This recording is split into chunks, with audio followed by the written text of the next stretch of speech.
प्यारे विद्यार्थियों, आज हम आपकी प्रश्नावली 9 पर चर्चा करेंगे। निर्देशांक ज्यामिति काफ़ी सरल प्रश्नावली है। 6 अंकों का प्रश्न आते हैं इससे, 6 नंबर। अभी तक हमने सांख्यिकी वाले माध्य माध्यक बहुलक 6 अंकों के, रचना 6 अंकों की, 6 6 12, आयतन के संबंध में 3 नंबरों के सवाल पर चर्चा की, 12 3 15, और 3 नंबरों की हमने समांतर श्रेणी के बारे में चर्चा की, 18। और ये प्रश्नावली होते ही 24 नंबरों का काम आपको रिवाइज हो जाएगा। तो देखते हैं निर्देशांक ज्यामिति के संबंध में। निर्देशांक ज्यामिति मतलब है कि किसी बिंदु की स्थिति बताना, कि बिंदु कहाँ स्थित है उस पर चर्चा करना, वो निर्देशांक ज्यामिति है। ग्राफ संबंधित भी प्रश्न आते हैं अपने पास, वो भी 6 अंकों की है प्रश्नावली, उस पर भी हम लोग देखेंगे। तो ग्राफ जब हम लोग बनाते हैं तो इस प्रकार से एक प्लस जैसी आकृति बनाते हैं। ग्राफ में अक्ष बनाते हैं, इनको अक्ष बोलते हैं। इन दोनों अक्ष जहाँ पे कटते हैं उसको मूल बिंदु O कहते हैं, जो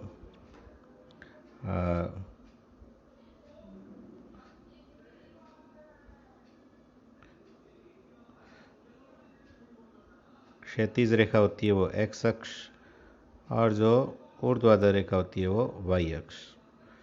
ठीक है, ये हम लोग करते आए हैं। अब ये मूल बिंदु है, इसका निर्देशांक 0 0 माना जाता है, 0 0।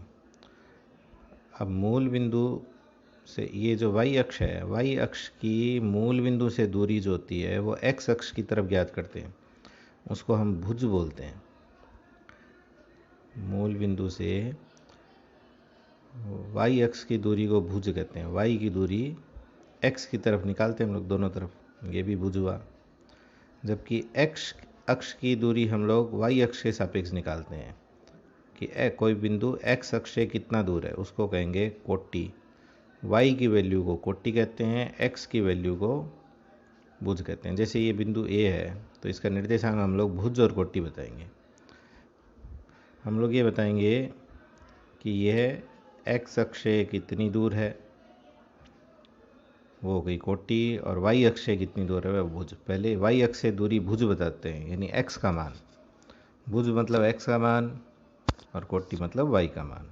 ठीक है, तो इसको ऐसे भी लिख सकते हैं ax, y। तो ये एक निर्देशांक दिखाने का तरीका हुआ। जैसे मूल बिंदु है 0 और O, मूल बिंदु O, इसका निर्देशांक हुआ 0 0, यानी x का मान भी 0, y का मान भी 0। x का मान मतलब भुज, और भुज का मतलब है y अक्ष से दूरी है x का मान। और दूसरा जो है बाद में जो लिखते हैं वो कोटि, वो है y का मान, जिसका अर्थ है x अक्ष से दूरी। ठीक है, तो ये कुछ आपको स्मरण कराने के लिए बताया। अब इसमें मुख्य रूप से 2 प्रकार के सवाल है। पहले सवाल पर आज हम लोग चर्चा करेंगे कि दूरी, 2 बिंदु दे दिए जाएंगे, उनके बीच की दूरी ज्ञात करना। उसके लिए दूरी सूत्र प्रचलित है, दूरी सूत्र की सहायता से करते हैं। ठीक है, जैसे एक सवाल लेकर देखते हैं साधारण सा, कि 2 बिंदु दिए हुए हैं। मान लेते हैं, चलो A और B नाम मान लेते हैं उनको, और कुछ भी उनके निर्देशांक सोच लेते हैं। चलो लिखते हैं बिंदु A 2,3 व B -5 -6 के बीच की दूरी ज्ञात कीजिए। ऐसा सवाल आया, तो इसके लिए दूरी सूत्र प्रयुक्त करेंगे। दूरी सूत्र बहुत सरल है। अब A और B के बीच की दूरी ज्ञात करनी है, इसलिए हम लिखेंगे AB बराबर, सूत्र अपना √x निर्देशांकों का अंतर का स्क्वायर, x निर्देशांक अंतर मतलब x1 - x2 का स्क्वायर, प्लस y निर्देशांकों का अंतर का स्क्वायर। यानी y1 माइनस y2 का स्क्वायर। अब इसमें x1 किसको माने y1 किसको माने ये अपने पर है कि इनको हम लोग पहले बिंदु के पहली संख्या x1 तो दूसरे बिंदु की पहली संख्या जो x है उसको x2 मान सकते हैं। उल्टा भी माने तो कोई फर्क नहीं पड़ेगा कि वर्ग माइनस की संख्या का वर्ग और प्लस की संख्या वर्ग एक जैसा होता है। जैसे -3 का वर्ग होता है +9 और +3 का वर्ग भी +9 ही होता है, तो आगे पीछे से कोई फ़र्क नहीं पड़ता। ऐसे इसको हम y1 इसको y2 मान सकते हैं, उल्टा भी मान सकते हैं, इसको y1 इसको y2 मान सकते हैं। तो दोनों को अंतर परिवर्तित करके मैं दिखाता हूँ, ठीक है। किसी को कैसे मान सकते हैं, ऐसे ही y1 y2 किसी को भी माना जा सकता है।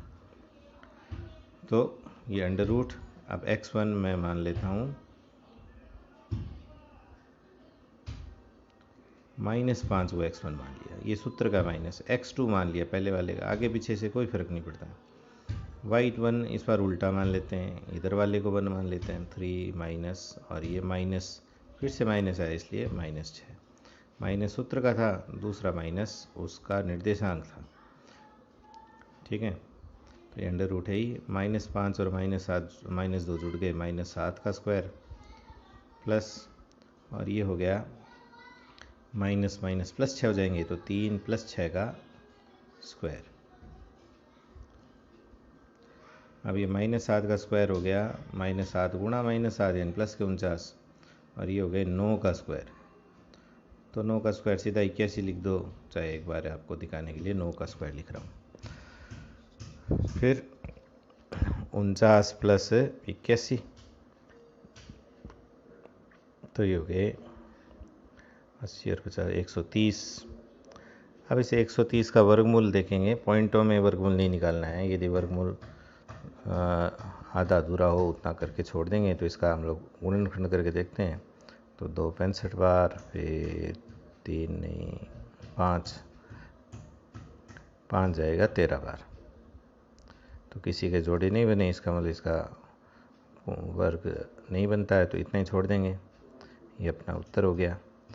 अब दूरी के लिए कोई मात्रक चाहिए, मात्रक का कोई उल्लेख नहीं है, इसलिए या तो हम यहाँ पे इकाई या फिर मात्रक शब्द लिख देंगे। मात्रक में दूरी सेंटीमीटर मीटर ऐसा कुछ हो, वो दिया है नहीं, इसलिए इतना छोड़ देते हैं, ठीक है।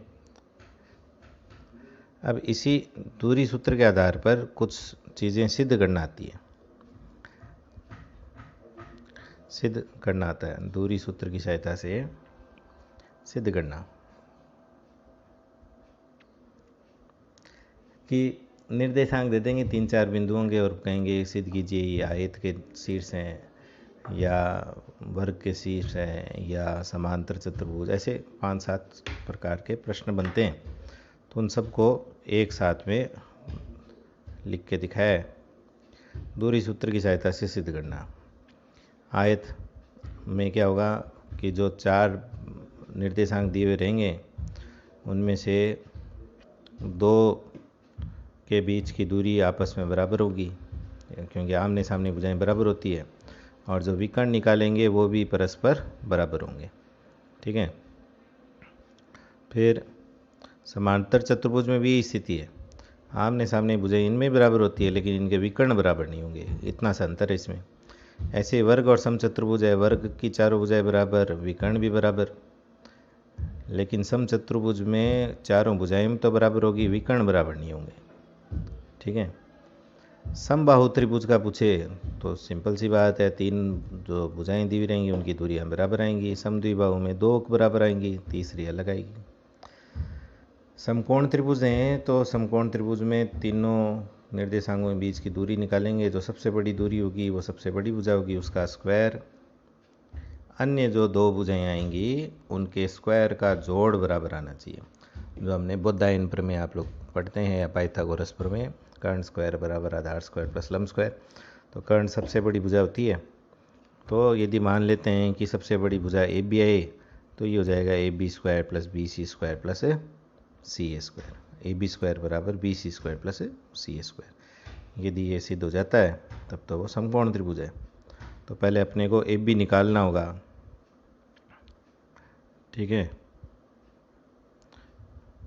पहले अपने को ए बी निकालना होगा, फिर उसका स्क्वायर करना होगा, फिर बी सी निकालना होगा, फिर सी ए निकालना होगा, और फिर इन सूत्र में इनको पुट करना होगा, रखना होगा, तब होगा। ठीक है।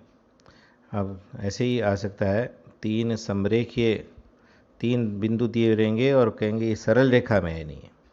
सरल रेखा में जब जो बिंदु होते हैं तो वो कैसे निकलते हैं,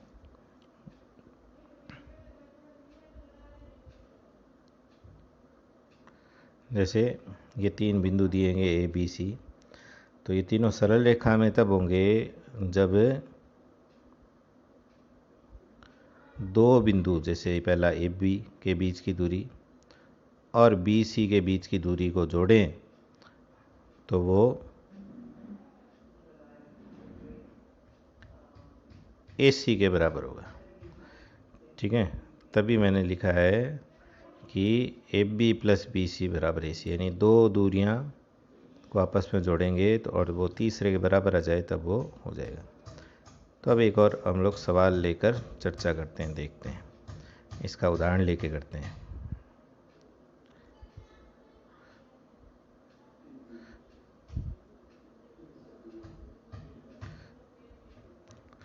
ये एक सवाल है, देखिए।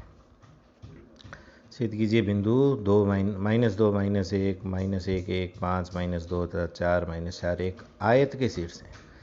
आयत के शीर्ष है, तो आयत के शीर्ष का भी बताया था मैंने कि चारों भुजाएं और दोनों विकर्ण निकालने होंगे। चारों भुजाओं में से दो दो भुजाएं बराबर होंगी और विकर्ण आपस में बराबर होंगे। तो इन बिंदुओं के नाम नहीं दिए हुए, नाम मान लेते हैं कि माना पहले बिंदु P दे दिया, दूसरे का नाम Q दे दिया, तीसरे का R, चौथे का S, ABCD कुछ भी दे सकते हैं नाम। माना बिंदु P माइनस 2 माइनस एक, Q माइनस एक एक, 5 माइनस 2 को R मान लिया, 4 माइनस 4 को S मान लिया है। इसमें ऐसे लिखना चाहिए, माना दिए गए बिंदु, ऐसे लिखेंगे, चलो माना दिए गए बिंदु,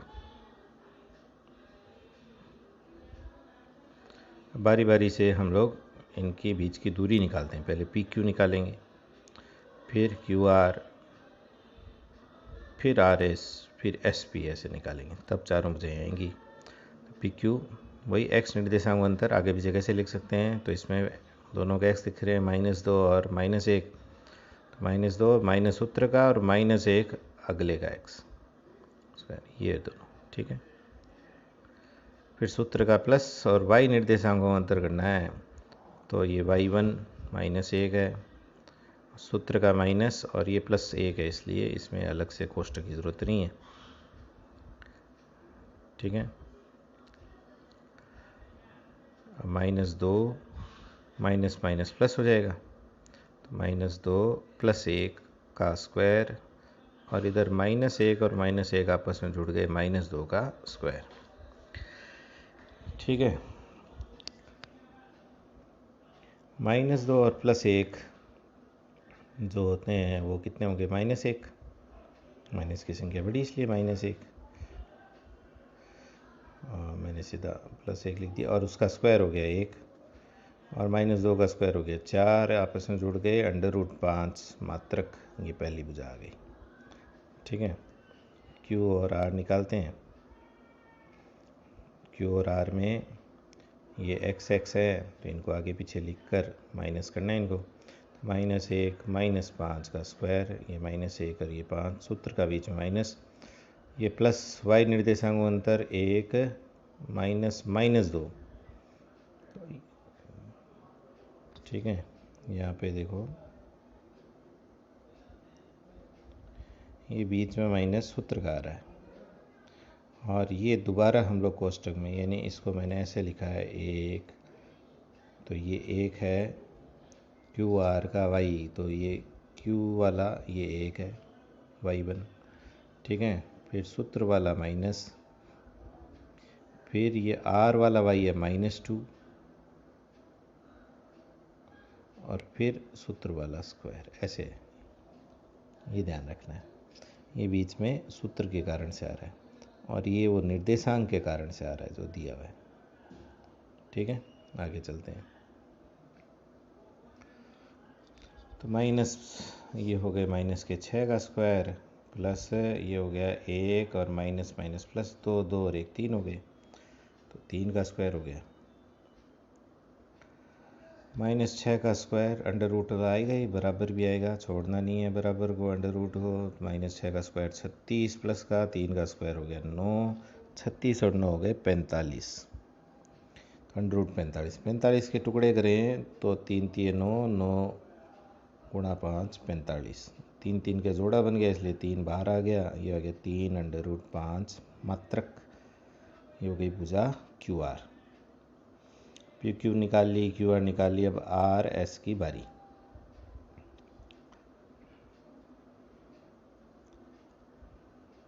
अब आर एस की बारी, ठीक है। तो आर एस बराबर अंडर रूट एक्स एक्स का अंतर, तो एक्स है 5 और 4 है, बीच में -4 हो गया, ये सूत्र का प्लस आ गया। अगले कोष्ठक में वाई का अंतर -2 और -4 है, तो -2 माइनस -4, ठीक है। फिर इसमें एक और माइनस सूत्र वाला है। 5 - 4 1, 1 का स्क्वायर, और ये हो गया -2 का -2, ये हो गया +4 और -2 हो गया प्लस का 2, प्लस का 2 का स्क्वायर, 1 का स्क्वायर 1, 2 का स्क्वायर 4, 1 और 4 हो गया अंडर रूट 5 मात्र। देखो कहीं पे भी बराबर और कहीं पे भी अंडर रूट को नहीं छोड़ा मैंने।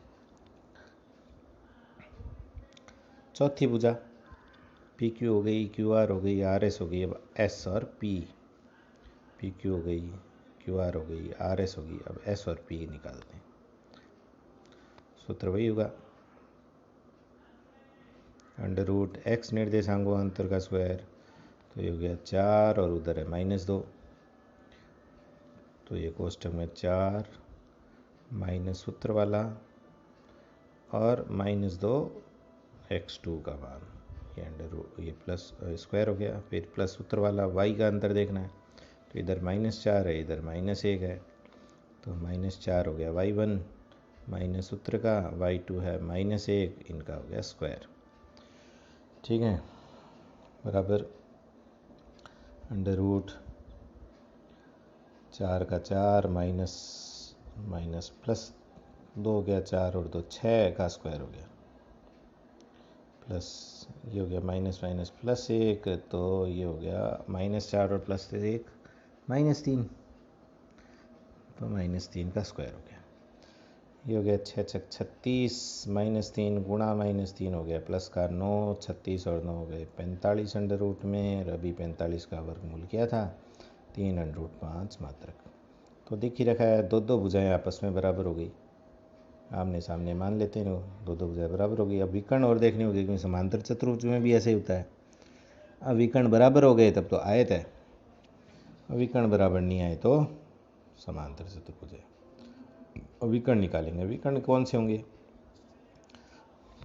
तो देखो ये मान लो आयत है, ये पी क्यू आर एस, ये पी आर विकर्ण हुआ और क्यू एस हुआ, तो इनका निकालते हैं, पी आर निकालते हैं, पी और आर वही अंडर रूट, पी में है x1 x2 हो गया -2 और 5, तो -2 -5 का स्क्वायर प्लस -1 और -2 है, सूत्र का -2 और वापस -2 का स्क्वायर,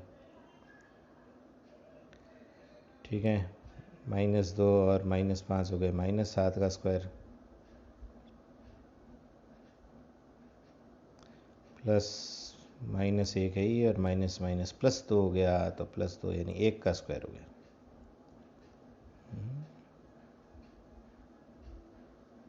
माइनस माइनस प्लस, हाँ 1 का स्क्वायर होगा, -1 का स्क्वायर, सर 1 का स्क्वायर है प्लस का, 49 + 1 वो फर्क पड़ा नहीं, 49 + 1 हो गया बराबर अंडर रूट 50। अंडर रूट 50 का कोई टुकड़ा नहीं होता, इसलिए ऐसे ही छोड़ दिया।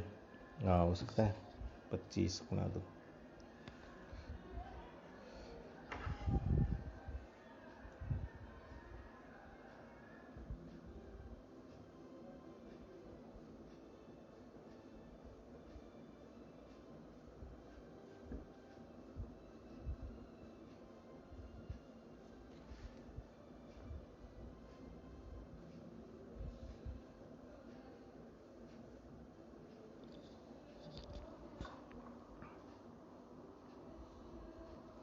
हाँ 5√2 भी लिख सकते हैं, 5√2 मात्रा भी लिख सकते हैं, जल्दबाजी में इतना छोड़ दिया था मैंने।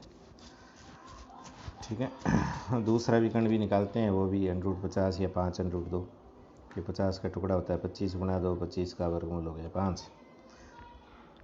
ठीक है, तो दूसरा जो है वो है QS का निकालते हैं।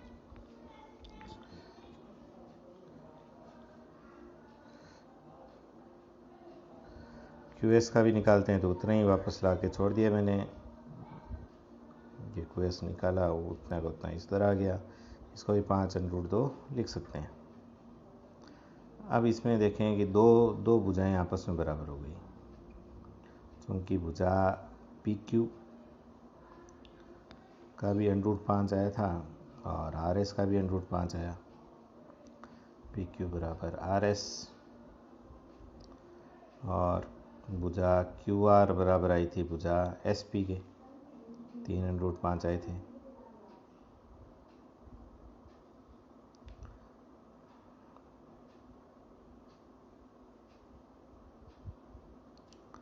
और विकर्ण भी अपने बराबर आए थे। पहला विकर्ण था PR बराबर दूसरा विकर्ण QS, अतः PQRS एक आयत है या एक आयत के शीर्ष है। ठीक है, ये सिद्ध हो गया, एक आयत के शीर्ष है। ज़्यादा सही ऐसे लिखना, एक आयत के शीर्ष है। अब यदि ये विकर्ण बराबर नहीं होते तो हम ऐसे लिखते, PR बराबर नहीं है QS के, अतः PQRS एक समांतर चतुर्भुज के शीर्ष है, एक समांतर चतुर्भुज के शीर्ष है। ये लिखना होता अपने को। ठीक है, तो ऐसे सवाल हल करके देखें, नवी प्रश्नावली में है, इनको हल कीजिए। अब देखो कितनी बार अपने को कितनी भुजाएं निकालनी पड़ी, 4 भुजाएं 2 विकर्ण, और चारों के एक एक नंबर जोड़ दिए जाएं तो 6 नंबर का सवाल हो गया ही। ठीक है, कल हम लोग इसके दूसरे प्रकार के सवाल देखेंगे जो कि विभाजन सूत्र से हैं, वो भी काफ़ी सरल है।